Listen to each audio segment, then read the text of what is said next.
ఇక ఐడిపిఎల్ భూములపై vigilance enquiry సమగ్ర దర్యాప్తునకు ఆదేశించిన రాష్ట్ర ప్రభుత్వం. ఎస్పీ ఆధ్వర్యంలో స్పెషల్ టీం ఏర్పాటు. రెవెన్యూ రికార్డు సేకరిస్తున్న విజిలెన్స్. కూకట్పల్లిలో 376 సర్వే నెంబర్లోని భూములు అన్యాక్రాంతం. వేల కోట్ల భూముల కబ్జాపై ఎమ్మెల్యే మాధవరం కృష్ణ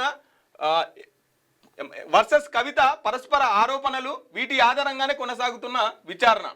హైదరాబాద్లోని ఐడిపిఎల్ భూముల అన్యాక్రాంతం వ్యవహారంపై సమగ్ర విచారణ జరిపి వాస్తవాలను వెలికి తీయాల్సిందిగా విజిలెన్స్ అండ్ ఎన్ఫోర్స్మెంట్ డైరెక్టర్ రాష్ట్ర ప్రభుత్వం ఆదేశించింది. కూకట్పల్లి పరిధిలోని సర్వే నెంబర్ 376లో ఉన్న వేల కోట్ల విలువ చేసే భూములు అక్రమంగా ఎవరి చేతుల్లోకి వెళ్ళాయి, ఈ వ్యవహారంపై వెనుక ఉన్న అసలు సూత్రధారులు ఎవరు అనే అంశంపై నిగ్గు తేల్చేందుకు విజిలెన్స్ యంత్రాంగాన్ని రంగంలోకి దించింది.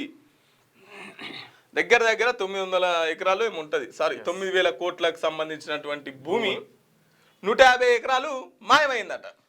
150 ఎకరాలు చెరువును సైతం కబ్జా పెట్టినట్టు ఎవరు? మాధవరం కృష్ణారావు కొడుకు. చెరువును సైతం కబ్జా పెట్టి చుట్టూ కంచెలు నాటుకొని దాంట్లో రియల్ ఎస్టేట్ ఫ్లాట్లు పెట్టి అమ్ముతుండట. దీన్ని ఎవరు బయట పెట్టిరు? కవితక్క బయట పెట్టింది. లేదు మీ భర్త అనిలే. ఏం కంపెనీ అది? మీ భర్త అనిలే ఓవర్లాప్ కంపెనీ అనేతోని ఆ కంపెనీ పెట్టిండు మీ భర్త అనిలు. మాకేం సంబంధం లేదమ్మా, మీ ఆయననే భూములన్నీ కబ్జా చేసిండు అని చెప్పేసి ఎవరు? ఎమ్మెల్యే గారు అంటున్నారు, మాధవరం కృష్ణారావు. కవితక్క ఏమంటుంది? మీ కొడుకే చెరువును కూడా ఆక్రమించి దీంట్లో అప్పటి ఎవరు? కేటీఆర్ మంత్రి ఉండే. కేటీఆర్ మంత్రి ఇంకీన పేరు ఏం పేరు? పోచంపల్లి శ్రీనివాసరావు, తర్వాత కేటీఆర్, తర్వాత ఈ ఎమ్మెల్యే కొడుకు. ముగ్గురు కలిపి 150 ఎకరాలు మింగిరాట. ముగ్గురు కలిపి ప్రభుత్వ భూమిని 150 ఎకరాలు మింగితే ఇప్పుడు కవితక్క అవన్నీ పేపర్లతో సహా ఇగో ఈడ ఇంత భూమి ఉండే, ఈ భూమిని ఈడ మింగిరు, ఈందాక కబ్జా చేసిరు, ఇది ఐడిపిఎల్ సంబంధించినటువంటి భూమి, ఆ కంపెనీ మూతపడంగానే మొత్తం పొయ్యిరు గద్ద లెక్క వాలిరు అని చెప్పేసి పేపర్లతో సహా బయట పెట్టింది.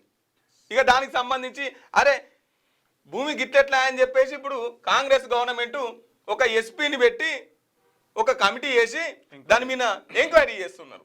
మరి ఇన్ని రోజులు అయితే కన్ను కనవాలేదా?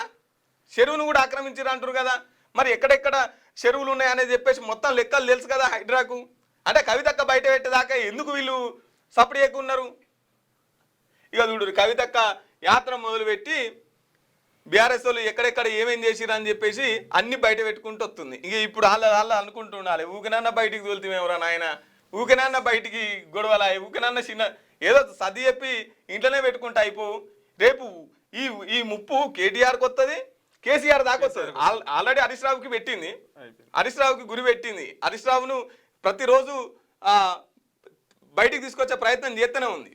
రేపు కేటీఆర్, తర్వాత కేసీఆర్. అంతిమంగా ఇప్పుడు కేటీఆర్ నన్నా మీ ఎమ్మెల్యేలనన్నా హరీష్ రావు నన్నా కూడా దీనికి అధినేత కేసీఆర్ కాబట్టి ఆటోమేటిక్గా ఆయనకే కలుగుతుంది.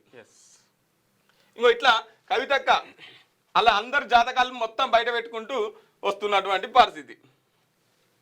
మీకు వార్తలు రాయడం, విశ్లేషణ చేయడం వచ్చా? అన్యాయాన్ని ప్రశ్నించడం తెలుసా?